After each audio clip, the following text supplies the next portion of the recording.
Welcome to Glow 2025.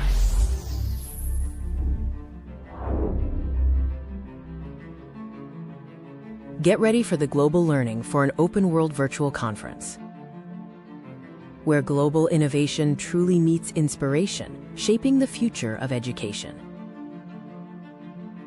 Our mission at Glow is clear and impactful. Our virtual gathering promotes sustainable development through transformative education. Glow 2025 offers a platform for educators, researchers, policymakers, and learners worldwide to explore actionable strategies for global competencies, intercultural communication, and innovative teaching methodologies. We share actionable ideas that make learning more connected, compassionate, and future-ready for all. Prepare to be inspired by our exceptional keynote speakers. Meet our visionary educators and leaders, poised to inspire transformation. Connect with organizations that can help take your classroom global. Our presenters are inspiring change and innovation around the world, from Spain to South Africa to India to Australia to Argentina and across the United States. We have a special highlight for you today with our featured speakers courtesy of the Institute for Humane Education. Join us for our special Glow Preview webinar, featuring Zoe Weil from the Institute for Humane Education in conversation with Christian Long of Bonfire Workshop, sharing how compassion and purpose can shape a thriving world. Let's explore the dynamic and flexible Glow conference experience.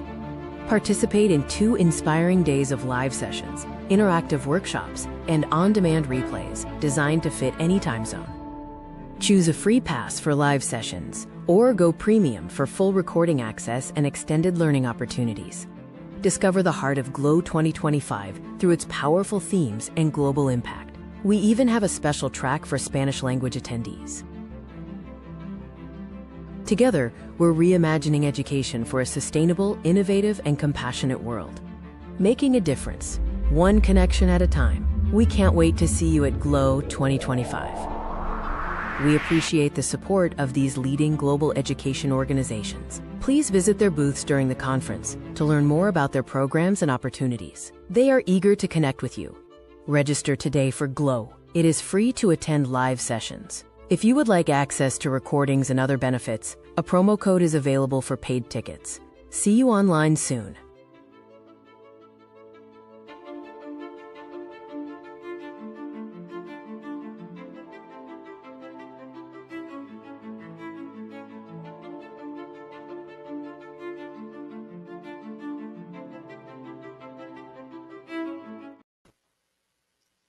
And we're live. Welcome everyone to our Glow Preview webinar. I'm really excited to have 2 friends with us tonight who are going to have a great conversation. And hopefully this will get you excited about our upcoming global conference that's happening November 19th and 20th.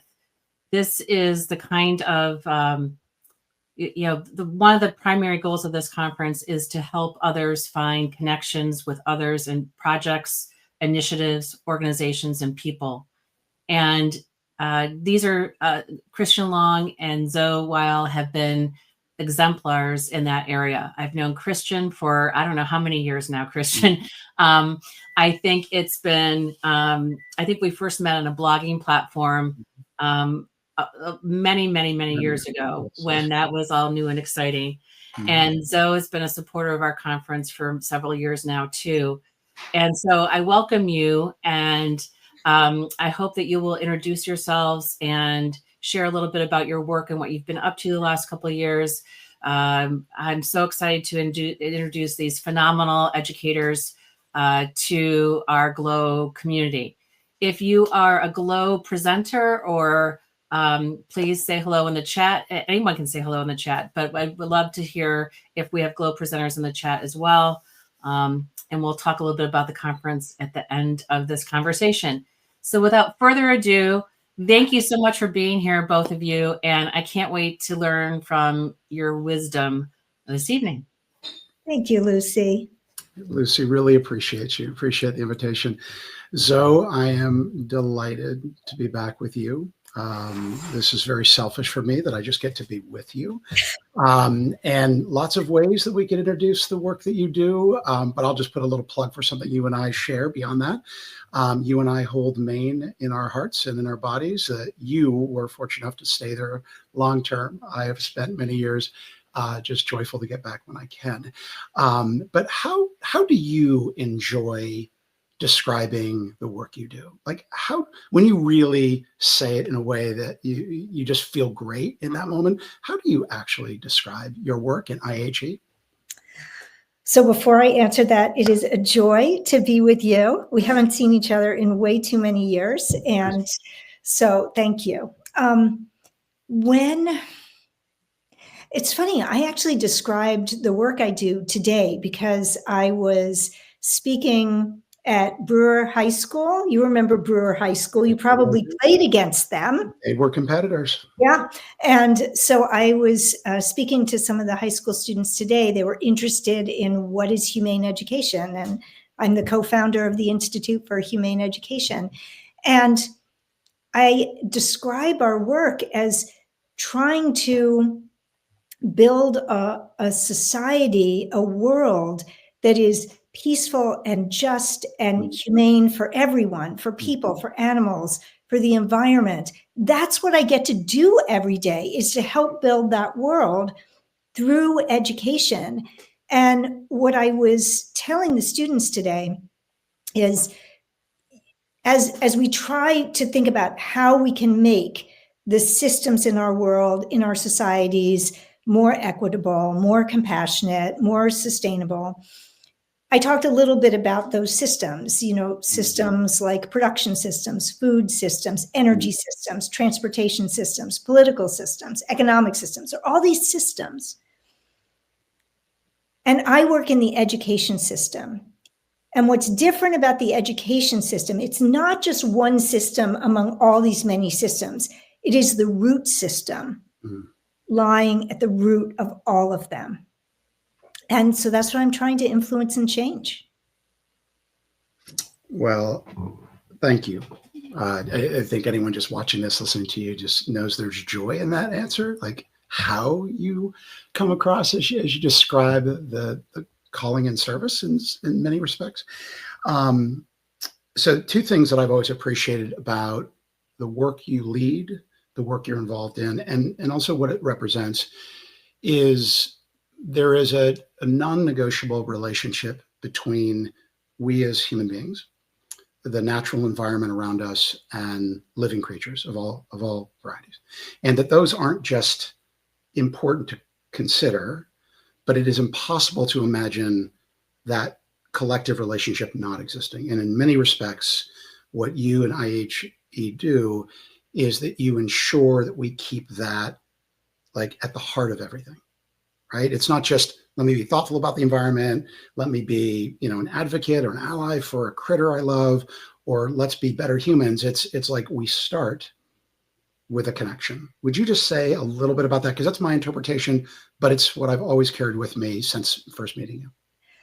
Yes. So I think one of the things that distinguishes humane education in general and the Institute for Humane Education in particular is this value of all life forms, that there's human rights education, there's environmental education, there's all these different kinds of education. Humane education insists that we consider everyone as we are learning about how we can live more ethically in our societies and on our planet. And humane education is really the only umbrella form of education that says people, animals, and ecosystems all matter. And it's new for people because we're so human-centric. It was really interesting to me. Yesterday, I read the memo that Bill Gates wrote recently about climate change, and it's been in the news because he was talking about how climate change, while a big issue is secondary to the issues of poverty and the issues of how we uplift people across the globe. And as you read the whole memo, he makes important and good points, but what he leaves out is that the environment itself, the planet itself, the other species with whom we share it actually matter. That climate change, he's arguing that climate change isn't quite the most important thing. We really need to address this other issue of poverty first. And that's just not the way humane educators think. We see the interrelations and we look at how can we uplift everything at once, knowing that there are going to be conflicts, obviously, that arise between people and the environment, between people and other species. That always happens. Of course. But how can we think in this comprehensive way? That's what's different. Thank you. I'm going to ask you and I to imagine that we're together in Maine, not just to celebrate that beautiful state, but just because it is a way that I learned to appreciate what you just hinted at in a way that wasn't intellectual. And so I want to imagine that the ideal way that we would be having this conversation with everybody that's attending or may watch in future is we would all be on a path, and we would start on your property in Surrey, Maine, sits on the mainland outside of Acadia National Park and kind of between Bangor and Acadia, not literally, but roughly. And we would be on a path. Perhaps we would be in the meadow right outside of where IHE campus sort of is and your private home, which all, situate next to each other with one another. Maybe we'd be in the meadow and kind of know that over this way would be forest and then behind that would be coast. Maybe we'd be in the forest itself. Maybe we would just be stepping out onto a rocky shoreline. I don't know where we would be. But my ideal would be all of us would be there with you and that you would lead us through something called a wonder walk. And the reason I'm bringing a wonder walk up is because I think it's easy for me to want to really wrestle with the intellectual, to really parse terms and really make sure I get it so I don't say it badly. But I didn't really understand it, even as a board member of IHE, until I went on a wonder walk with you and started to feel something more than I was understanding something. So would you just conjure it up? You're a very visual person, incredible photographer. You are just magic in magic places. Would you describe what a wonder walk is? And would you perhaps even give us a hint of how somebody experiences one or what you hope they experience? And then I've got a follow-up. Yes. And I so remember taking you on a wonder walk. And I even remember the moment where I brought you to the rhododendrons in full bloom and the bumblebees were all over the rhododendrons. And I remember talking to you afterwards about your wife's allergies to bees. And it changed my, I have to be careful when I wonder walk people. Sure. Yeah. Okay. So a wonder walk. And I took a teacher on a wonder walk today. So this is a little side note, but when I got to Brewer High School, we had been doing solutionary work with Brewer High School, training a number of their teachers. And as part of their training, they were given a copy of the book, The World Becomes What We Teach, which is a book that I wrote. And this teacher, he's the outdoor educator and the shop educator, the woodworking educator. He made a point of coming over from his outdoor shop where he was working with students to tell me that he's not a reader. He hadn't read a book since college. And he read The World Becomes What We Teach, not once, but twice. And he said that I was in his head, this was what he believed. So after I gave the talk to the high school students, I went out to find him to take him on a wonder walk. Fantastic. So, and it's because of what you just said, the wonder walk is visceral, it's experiential, and it's designed to awaken our senses, our connection to the natural world, to not just think intellectually about what's happening on our planet, but to connect viscerally with our beautiful planet. So in the Wonder Walk, people pair up, and one person is the leader and one person is led. And the person who is led closes their eyes. And the leader takes them by the hand in a way that makes them feel secure and carefully walks them around a natural setting to introduce them through their senses to the natural world. So if you want somebody to see something, you might position their head. Like today, I lifted this teacher's head up so he was looking at the colorful leaves, 2 different trees that one was yellow leaved and one was red leaved. And then you tap next to their eye, and that's the message to open your eyes. And it's as if when that happens, you're seeing the world for the very first time. And then you could put something in somebody's hands or put their hands on something. So after I did that with the tree, I moved him and I put his hands on the trunk of the tree. You can position somebody and tap their nose to smell. You can touch their earlobe to hear. Could be bird song, could be the wind rustling through the trees as it was with him. And if it's safe, you can tap next to somebody's mouth and put something in their mouth. But you have to make sure that you really know what you're putting in their mouth, and they have to have given you permission in case they have allergies of some sort. So that's the Wonder Walk. And what happens, I have had, and I said a natural area, but I have done this in downtown Philadelphia, in downtown Toronto, in Guadalajara, Mexico. I have done it in big cities. You don't need much. You just, I mean, honestly, like a little plant growing through the cracks in concrete is life-changing for people if they notice it for the first time. And what happens to people, and I've seen it happen in moments. I did it with one woman in downtown Philadelphia with a window box that had some flowers in it. And her heart just burst open. And I think it's this, first of all, it's an intimate thing to hold somebody by the hand with their eyes closed. So there's that human connection with somebody.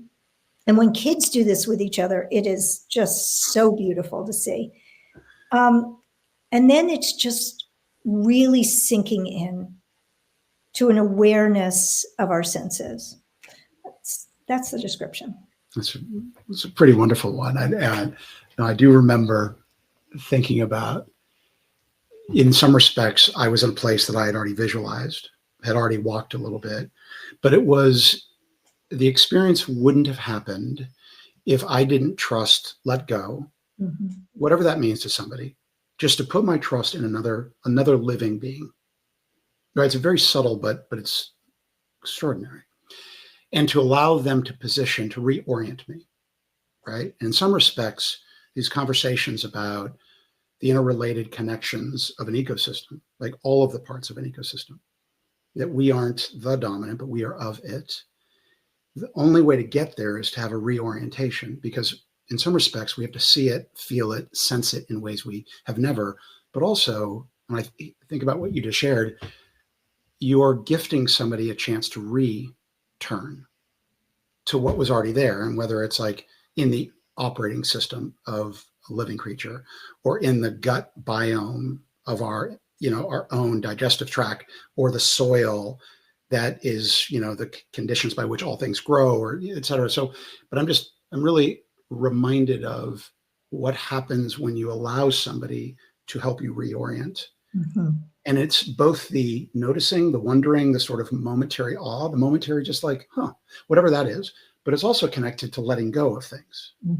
And I don't know if there's a question there, but I'm remembering that there was a spirit of the moment, as much as there was the texture or the senses making sense of in the moment. Would you connect what you already shared, and so you can emphasize any and all parts of that, would you connect that to your solutionary concept, kind of the pedagogical framework of solutionary education, the idea of I am a solutionary, whatever, when somebody sort of like owns that language? What is the connection between something that is as simple and beautiful and almost quaint as a Wonder Walk with these larger, grander, like matters, Yeah. of solutionary with a capital S. Would you kind of now make that connection? But I just wanted to linger on the sensations that you offer so many people when they really experience it. So one of the connections is curiosity and wonder and awe and love. That's four things, not one thing, but they're all connected. And so we are seeing more biophobia among young people and adults. More than half of all people on the planet now live in big cities. Even in places like Maine, where I live and where you grew up, people are scared now to go outside in the summer because of the ticks. Like we have a lot of ticks now, which wasn't the case when you grew up here. So it's really important that we care enough about our beautiful planet and the other species who live here that we have any real interest or engagement in trying to ensure that our planet is regenerative. Most of us, not all of us, but most of us are more deeply inclined to protect and care for who and what we love. Yes. For some people, justice is enough. But when we love, we'll die for those we love, right? I think about how readily I threw myself on top of my son when I heard a tree in the rainforest like cracking and about to fall, as if my body would have saved him from a fallen tree. But it was just instinctual because I love him. And I think we need to fall in love with this planet. Or many of us. Again, I don't want to say like you have to love, the planet in order to protect the planet. It's not that simple, but we're more inclined. Yeah. So it's that nurturing of wonder and curiosity and awe and love that is part of the motivation to want to even be a solutionary. So I think I need to define solutionary for people because it is a made up word, but people have a sense right away of what it means. But it's not synonymous with a problem solver. And the reason why we needed this made up word is, and by the way, even though it was made up, all words were made up, and now it's used widely around the world. So I shouldn't keep calling it a made up word. It's just solutionary. Why do we need this word? So you can solve the problem of damming a river or blowing up a mountaintop for coal removal, and you're a problem solver, but you're not a solutionary. Because embedded in the definition of the word solutionary is an ethical imperative. So the definition is somebody who can identify unjust, unsustainable, inhumane systems and transform them in ways that do the most good and the least harm for people, animals, and the environment. So that concept of doing the most good and the least harm to people, animals, and the environment is the ethical principle that undergirds this concept of being a solutionary.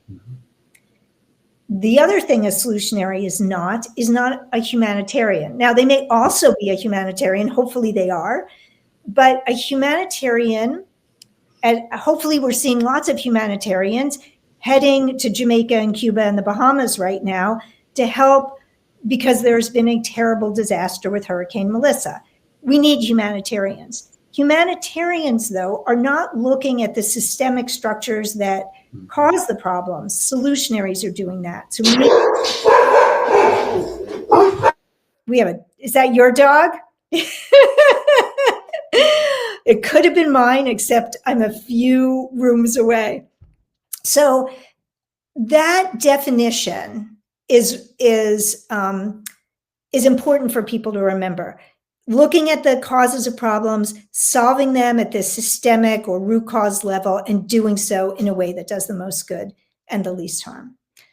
I think I'll pause there in case you want to get me on track for. Well, no, I don't want to missing at all. There's so many things you just shared. And I love that in the midst of this, to wonderful hounds who know nothing other than the thing that they're most attracted to, had a presence, and it would have been foolish to be disappointed with them. We'll just calmly mute. And but no, you certainly. I don't want to redirect. So let me share two things that you're making me think about now or be curious about. One is you kind of set the scene earlier with the importance of curiosity, and we could use lots of words for that. But let's just say the disposition to be curious is central. Like, it's not just getting the right answer and being dutiful, it's actually having that. And two, there is this explicit and implied question about love. And I love that, because so often we don't take on the wicked questions of our age, or we don't step into the difficult work and also recognize that our ability to love, to care, to be like all in is often part of our journey there as a person. But I like that you've made a very clear distinction that one doesn't have to love the planet to be a solutionary, to do work that matters, right? It can be a really appropriate, important. But I do value that if there is a condition for curiosity, and if our ability to feel a connection, whether it's love or something else, we're in a really interesting position to do work that matters, to do solutionary work that matters. But those are not prerequisites, but they just might be important. So I want to just say that you're making me think about that right now. The second thing that you're making me think about is the power of language and the importance of reframing it. That we have language in a place called school. In 2025, it is very, you cannot visit a modern day classroom where problem solving is not seen as one of like the core competencies. Mm-hmm. Critical thinking, problem solving, et cetera. It goes back, it's the roots of certainly Western education and most formal educations. And then we have language of like change agent or change maker. And it's almost like the language we use in a place called school is we got to solve the problem, but also you have to change everything. You have to be. I don't hear you. It's not that kind of invitation. There's both a grandness and a thoughtfulness to it. So can you come back to solutionary? Let's imagine there's one student, one young person. She or he is curious about something out there, something in that ecosystem that you were talking about earlier. And she or he has some affinity, a leaning towards, a craving, a love, whatever it is. And now you're going to invite them on their solutionary journey. Mm-hmm. Would you take us to that moment, one young person who brings those things intuitively or has really defined them on their terms? Tell us how you invite that young person to start in their solutionary journey, or to be part of a solutionary experience, or if it's just a curricular moment inside a class. Like, would you just take us to one student, because I think that will help illuminate some other things that I'm curious about.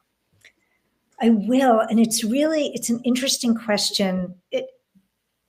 So having literally just given this talk today, this afternoon, coming back, making dinner, eating dinner, and coming here, that time with the students today is really present for me.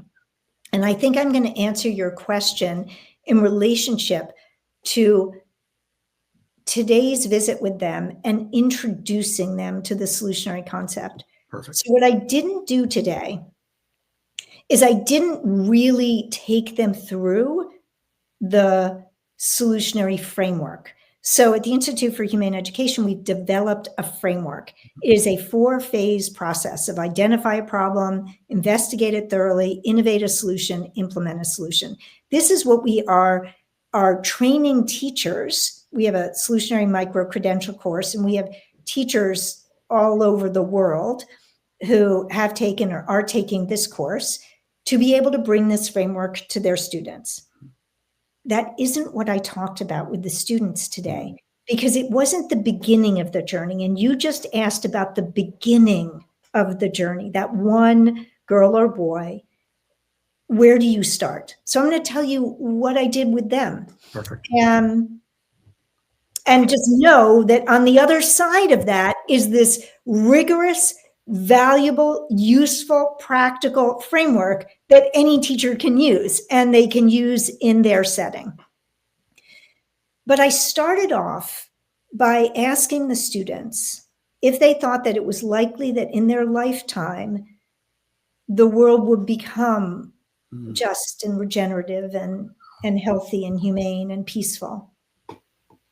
And there were 20 kids there, and nobody raised their hand. And this was in a gifted and talented program with really like dedicated kids. One student sort of raised his hand a little bit.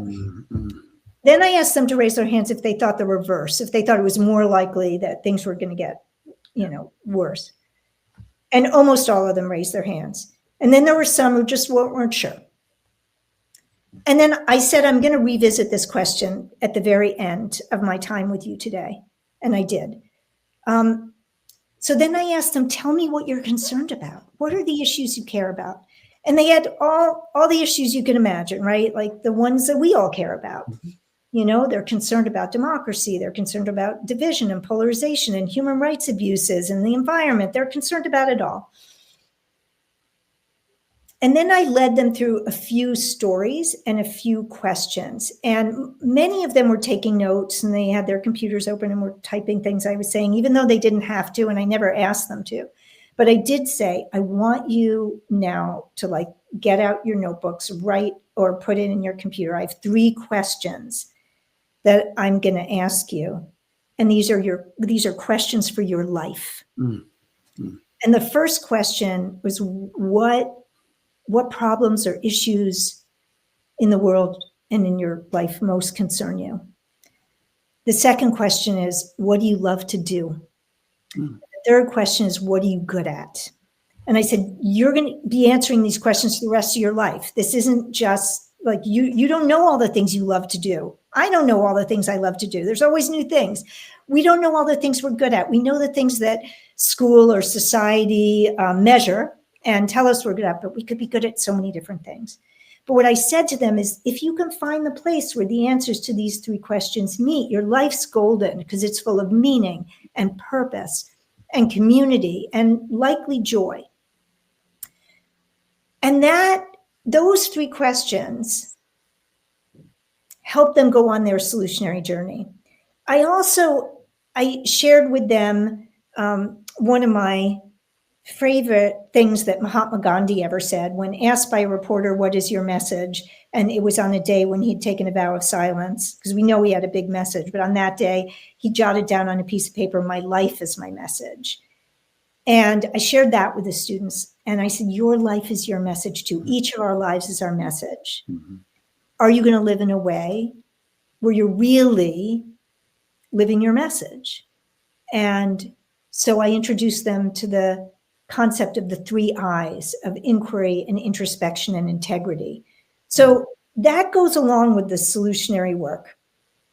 We need to bring that curiosity, inquire about the impacts of our choices, inquire about what we care about, learn more, and then introspect, and then put those together so that we can make choices to align our values with what we've learned so that we can live with integrity. So it was sort of all of these little things that I gave them, these sort of, I was trying to give them little drops of wisdom to prepare them for the solutionary journey, which is, vigorous, rigorous, fun, exhausting, engaging, infuriating, right? Like you're going to learn about, you're trying to change systems that they don't make any sense. Why do we set it up this way? This is crazy. Like they're going to be faced with that, but then they're also going to be able to narrow it down, look at a problem that they care about, work together, solve that problem, and go, okay, problems are solvable. But not just a math problem, something I really care about, I can solve. I'll stop there. Well, I'm going to ask you to go back there. I just want to appreciate because right now in my mind, I'm picturing 20 young people, and I don't know the setting, the space where they were sitting, standing the whole time. But I'm thinking about the data that you got when you asked that first question. Not a hand went up. That can mean a lot of things, right? Some kids need it rephrased. Maybe if you had had longer to let them pause for 5 minutes, somebody would have been like, well, you know, a little bit. But regardless, that idea that a group of young people who were curious, polite, dutiful, writing, obviously you said they were sort of in a gifted and talented track or advanced track, and not a single one of those young people believed that their future, that what lay in their future was something positive, generative, that good lay there. You had said, so I want to just linger on that image of 20 young people, and that a process can help them find their footing. So I just want to underscore how important that is as you shared that. You had shared something with me in a previous conversation about your growing concern that more and more young people are simply experiencing anxiety and depression.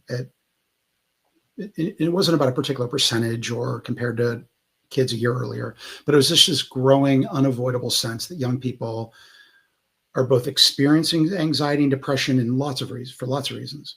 But in particular, you were emphasizing that when they think of their future, like that one young person, she or he thinks about their future, or they think about the collective future, they can't see a way to not feel anxiety, depression.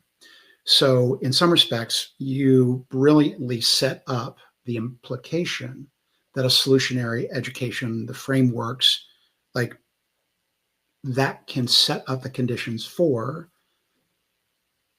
shifting that relationship with anxiety and depression. So I just want to now be much more explicit. Why do you think young people are experiencing anxiety and depression about their future, knowing that young people have always felt some version of that, right? I mean, lots of reasons. But why do you see it in such strong terms? And let's really give you some runway. How does the work of being a solutionary, the ability to be in a community of other solutionaries, to go deeper and deeper into problems worth exploring based on my passion, based on what I can bring to it, and looking for solutions. There are solutions. How does it not just lead to good outcomes, but allow people to feel different as they go forward, for a young person to not be embodying? So take us anywhere with that, but where does it take you? So this isn't new, but it's persistent, and I'm seeing it get worse. Now, I don't spend most of my days in schools. So, this year I've spoken to high school students just on 3 separate occasions. But I am seeing this almost wherever I go. But I'm going to tell you when I didn't see it.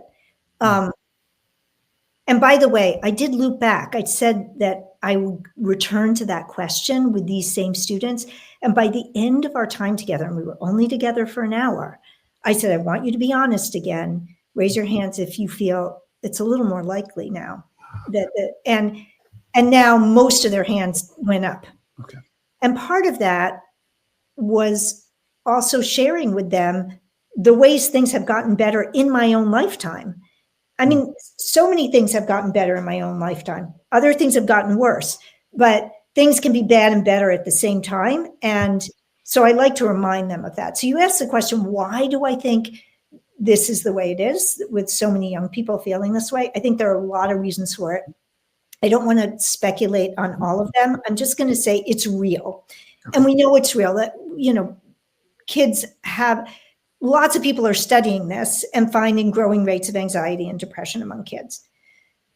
So in 2012, so this is a long time ago, pre-pandemic, like pre-AI, pre-social media, like really long enough ago that we shouldn't have been seeing this. I asked a group of 5th and 6th graders what they thought were the biggest problems in the world. They filled a whiteboard. I asked if they thought we could solve them, and 40 hands, only 5 of the 45 kids, only 5 hands went up. 40 hands did not go up. They could not see our ability to solve this. This was in 2012. 5th and 6th graders. I did before we are done, remind me to share what I did with them to shift that, because I shifted it completely. But it was just a couple years later, I was in Guadalajara, Mexico, where I did the Wonder Walk with a group. And I was invited, I visited a school that was hosting a conference I was speaking at. And when I got to the school, they said, hey, will you talk to our fifth graders? And I wasn't prepared. So I just, thinking about the other fifth graders, I said, raise your hands if you think we can solve the problems in the world. And every hand flew up in the air immediately. So what was different from those kids in Guadalajara and the other kids who were in Connecticut? Well, what wasn't different was the demographics. These were kids, both kids in private schools in both places. But what was different was what was happening in their classroom. The kids in Guadalajara, Mexico had a teacher who was teaching them in age-appropriate ways about problems, and they were solving them. And it was specifically environmental problems, and they were solving them right in their own school. They were establishing a composting system. They were using reusable water bottles to refill rather than getting little disposables. They had put solar panels, not the kids, but the school had with them, decided to put solar panels on, and they were working on other issues in their community. So they understood that problems could be solved because they were learning to be solutionaries. That is the answer. David Orr, who's a professor at Oberlin College, had this great quote that the kids loved it when I shared it with them today too. Hope is a verb with its sleeves rolled up. Hope is a verb with its sleeves rolled up.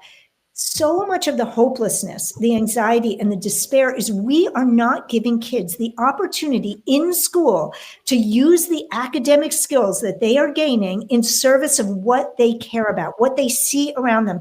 They know about everything in the world. They know about all the problems in the world.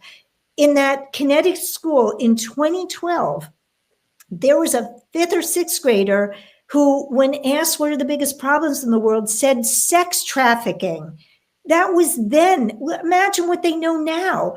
And if we don't give them the opportunity to use their literacy and numeracy and scientific skills for a greater purpose than solving a problem in a problem set, then we can't expect them to feel hopeful about the future. Well, I mean, that David Orr quote is going to stay with anyone that pays attention to this. So I just want to say thank you for that. What an incredible visual image, but also like a heck yeah, like that feels like the work of a place called school. Like that idea of what does it mean to have hope, or to create the conditions so people can hold on to that hope that's within us, right? The ability for a living system to be alive, to be fertile, like, and our own imagination is that. But roll the sleeves up, not just talk about it. So I want to, with the conference, the GLOW Online Summit is bringing educators from around the world together to talk about a lot of different things. And I will tell you, I am tempted to ask you the question about what should school be for? It would be a great sit around a fire and debate what the future of education is. But I want to stay where you've taken us and mention something else that you have shared with me. And that is the idea that we need an alternative from the tendency to debate in a place called classroom. And before, that would have been an interesting kind of perspective. I would have been like, I want to know more about that just as a fellow educator. But given what you've just said, this idea of hope with its sleeves rolled up, allowing kids to really get into the work, right? That mental health and the physical work, and the creative work. So come back to this. Why do you not believe that debate, in whatever way you mean that, should be the sort of core expression of what it means to learn and solve and explore in a place called school? And what would be the replacement? I think I know the direction it's going to go, but why is debate for you some worthy of challenge? And where should we pay attention? So this came to me in 2009 as a real issue when I was listening to the radio in my car, and sort of ad for an intelligence squared debate held at New York University was going to upcoming. And the debate topic was whether or not the US was responsible for Mexico's drug wars. And I was so startled that experts were going to be brought in to NYU. There was going to be a live audience, and they were going to argue this fabricated question about responsibility for Mexico's drug wars. And then the audience was going to vote for where they stood before the debate. And then after this happened, they were going to vote on who won. And all I kept thinking is, wait, what? Wait, why aren't we bringing experts to talk about how do we solve, whether it's Mexico's drug wars or it's the drug crisis or, kids dying of fentanyl?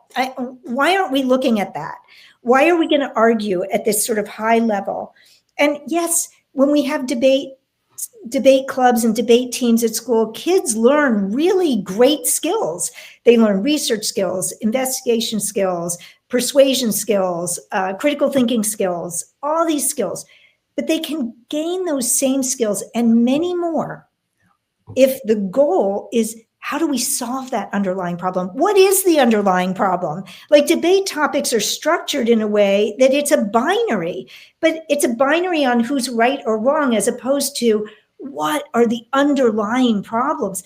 Why aren't we looking at those? You can see I feel rather passionately about this, because when school becomes a place where we bring ethical thinking, critical thinking, systems thinking, strategic thinking, and creative thinking together for a purpose, like, everybody wins.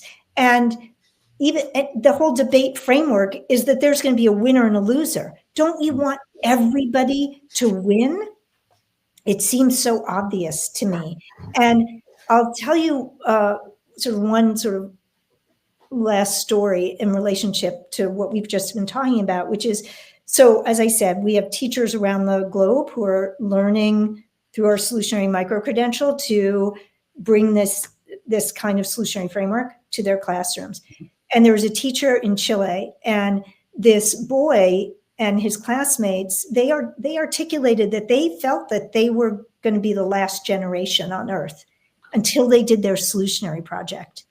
And then they all felt differently, like it transformed them. And it made a difference in their community. Like, why wouldn't we want to do that? Thank you. I'm conscious of time, but I want to bend that boundary just a little bit, because I want to ask you a question which allows you to share the Institute for Humane Education, the programming, the degree, the ways people can be involved or what they can get access to. So it allows you to take us there. So I'm curious, somebody, has a chance to listen to you tonight. Maybe they share it with some colleagues, and there's sort of like this, we want to do something. We want to start somewhere. We want to do more than be curious. Where could somebody begin? Right? So I can name one. They could easily buy the book, share the book. They could just engage in conversation, invite people, whatever it means to do work together. Certainly the website has lots of different resources and links and introductions to, programs, from a degree level down to just like more short term. Where would you recommend, of all the different ways that somebody could go from being curious to being active, where would you recommend that somebody begin? And what would you challenge people to do beyond just learning? So you pretty much shared Okay. all the different things that we have to offer. I mean, we have graduate programs that are online through Antioch University, sort of including a doctoral program, like the very highest level. And you can go and download a free downloadable activity on our website. So, it's soup to nuts what we offer. I think people are different, right? Like, some people maybe they want to listen to other interviews or podcasts, or that's the way they learn best. For other people, they really may want the structure the micro-credential course, which they can go through with a cohort of other people. And while it costs money, we also, if somebody can't afford it and their school won't pay for it, you're in. Like, we will not prevent anybody who doesn't have the means from taking this course. So it's accessible to everybody. That's why people around the world are doing it. And I would say people need to find what's going to serve them. But the goal is you bring this to your students. That's the goal. So I would just invite people to take the first step, but commit to figuring out how to bring this to their students, because that's where the rubber hits the road, so to speak. Love it. Love it. Can I ask you a little bit of a personal question before we sign off? Sure. I am curious what you are curious about right now, because you live in a world where this is how you engage everything. And it's also a challenging moment in time. And you shepherd and lead an incredible organization, and you're part of so many conversations. And what are you like right now? It's October. It's so seasonal. It's this stage of your life, this stage of your career. What are you curious about? What are you new to at this moment? That is really hard to answer, because I am curious, like, literally every day for hours every day. Recently, I've been really curious about consciousness and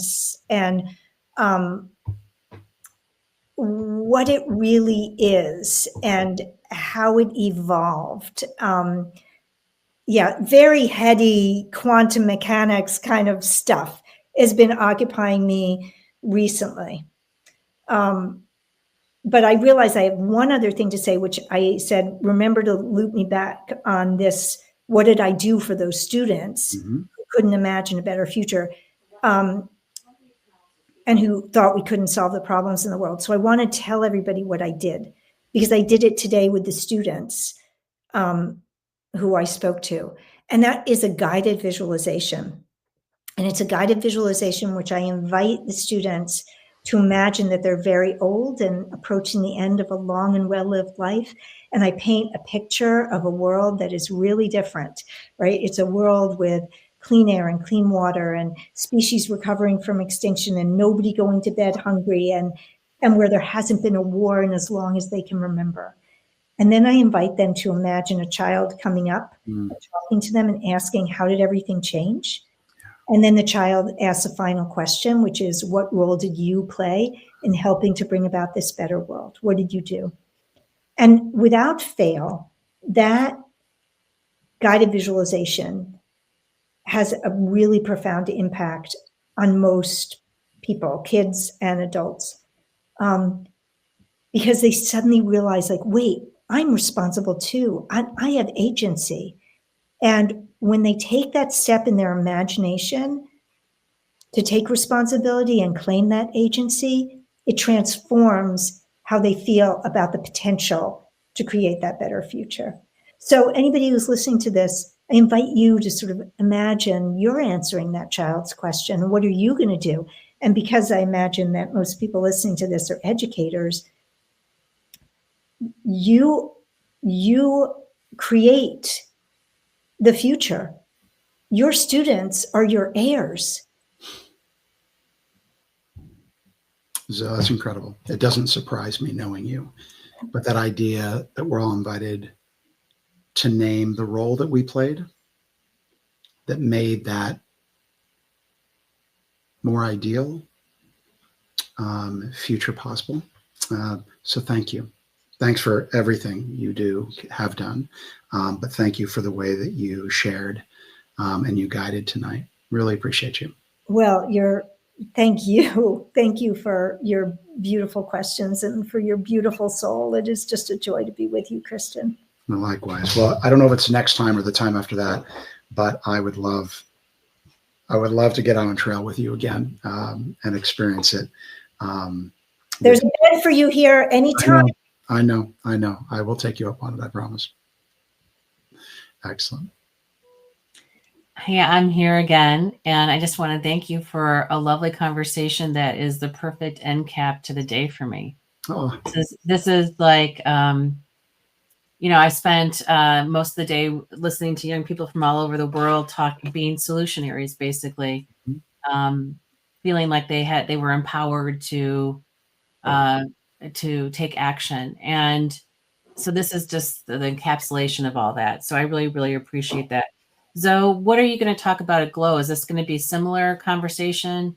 Can you give us a little bit of a preview of what you're going to do at the conference? So, aspects of this and going deeper and really diving into that solutionary framework so people can use it. And more of this. Okay, that sounds good. And Christian, can you tell us a little bit, a little plug for your work and what you're doing these days? You've worn lots of different hats, and which I think is essential to being an educator and a human in this day and age of reinventing yourself. I've been through that the last 5 years, kind of thinking about how to do work that's impactful and make a living. So I'm kind of curious, what have you been up to? I haven't talked to you in a while. So tell us a little bit about Bonfire. yeah.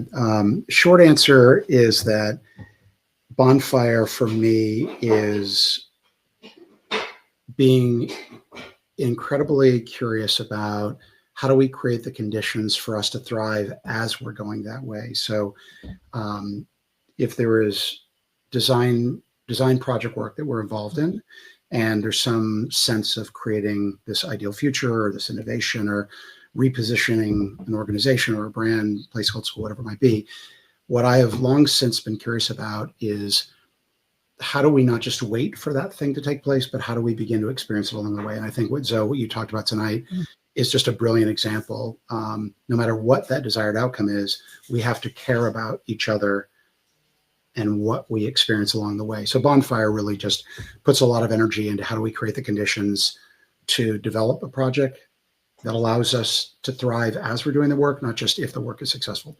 And then on the other side, I lead an organizational initiative called Good Men that does that in the men's work sort of realm. So inviting men to be involved in experiences that are really meaningful and impactful, but so that they can collectively start to put their shoulder behind the needs of everyone else. But it often starts with how do we just invite people to be open and genuine about who they really are, and how not to just get lost in the head and the narrative and the sort of, the story we say, but how do we have experiences so that we can figure out what we're feeling as much as what we're capable of. So that's a little bit about Bonfire, a little bit about Good Men. It sounds like it's a perfect add-on to solutionary thinking. I mean, it's the adult version of solutionary thinking in some ways, and I think more than ever, adults need this, right? I think post-pandemic, living in the current climate that we're living into, it's not just. I definitely see the teenagers. I have a 23-year-old who has had a lot of mental health issues. I think as a result of what's going on, and so we need to take care of each other, and we need to be more intentional about how we spend our time and how we contribute to our community wherever we are, and bring that back into the forefront of things. I see it right now in Chicago, how communities are coming together to rally around people who are impacted by ICE, for example. Mm-hmm. So we just need more of that. And it's hard to do when you're feeling exhausted and hopeless. So I hope that we can continue these kinds of conversations and give people more hope. And I think Glow is going to be a really hopeful thing for teachers. So I hope people will come and get a taste of this so that they feel more empowered in their individual circumstances. So thank you, everyone, for being here, whether you're in the audience. We had about 10 people in Ring Central events. We had some people watching online. I will send to the people who registered, I'll send some of the resources that were mentioned as a follow-up, and the recording as well. I think some people will probably be watching later. And we'll see you online in November 19th and 20th. And Christian, I hope you'll come in and dive into some of the sessions too. And so Zoe, do you want to kind of take us home and leave us with a closing thought before we stop broadcasting? Sure. So when I was in college, I was dating a medical student who said to me that he thought that being a physician was the most noble profession. And I was really irritated by the comment. I thought it was silly. Who rates professions based on their nobility? And I was probably defensive because I had gone to college pre-med and abandoned that path. Years later, I found myself thinking about that comment. And I realized that even though it's still silly to rate professions based on their nobility, if pressed to say what I would consider the most noble profession, I would say teaching, because there is no other profession that holds the future in its hands. And if we want a future that is beautiful, restorative, bright, healthy, humane, compassionate, and peaceful, we need teachers more than we need any other professionals to help build that future. That's beautiful and a perfect Perfect. ending. Perfect. Thank you again. And we'll leave everyone with that thought. Have a good evening wherever you are, our day, and we'll see you online soon. Thank you. Take care, guys. Thank you.